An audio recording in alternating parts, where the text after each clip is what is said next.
சரி, வணக்கம். நிச்சயமாக திருநெல்வேலி மாவட்டம் விக்கிரமசிங்கபுரத்தில் நடந்த ஒரு கோர விபத்தின் சிசிடிவி காட்சிகள் தற்போது சமூக வலைதளங்களில் வெளியாகி மிகுந்த அதிர்ச்சியை ஏற்படுத்தியுள்ளது.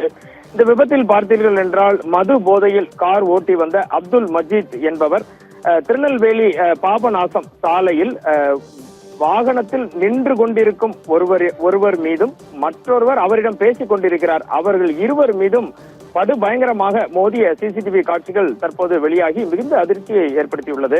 விக்கிரமசிங்கபுரம் அகஸ்தியர்புரம் சாலையில் இந்த விபத்து நிகழ்ந்துள்ளது. ரித்தி, அப்துல் மஜீத் என்பவர் நாம் ஏற்கனவே குறிப்பிட்டபடி தனது காரை அதிவேகமாகவும் கவனக்குறைவாகவும் ஓட்டி வந்துள்ளார். அப்போது சாலையோரம் இரு சக்கர வாகனத்தில் நின்று கொண்டிருந்த 73 வயதான பாண்டியன் மற்றும் 72 வயதான கந்தையா, இவர்கள் 2 பேருமே முதியவர்கள். ஒருவரை ஒருவர் பார்த்து கொண்ட பிறகு அந்த சாலை ஓரத்தில் நின்று பேசிக் கொண்டிருக்கிறார்கள். இவர்கள் மீது மஜீத் ஓட்டி வந்த காரானது வேகமாக மோதுகிறது.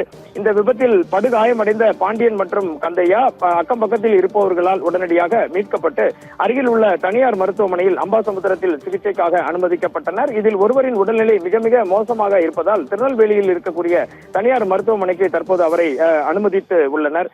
மேலதிக தகவல்களாக அம்பாசமுத்திரம் காவல்துறையினர் இந்த சம்பவம் குறித்து தகவல் கிடைத்தவுடன் உடனடியாக வழக்கு பதிவு செய்து விசாரணை நடத்தினர்.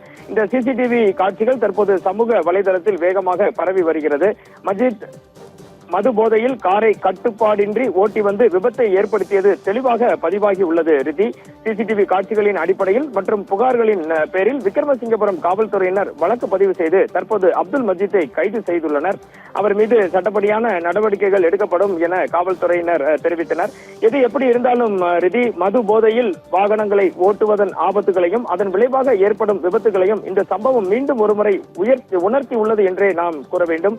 இதுபோன்ற சம்பவங்களை தடுக்க காவல்துறையினர் தீவிர நடவடிக்கை மேற்கொள்ள வேண்டும் என பொதுமக்கள் கோரிக்கை விடுத்துள்ளனர். ரெட்டி.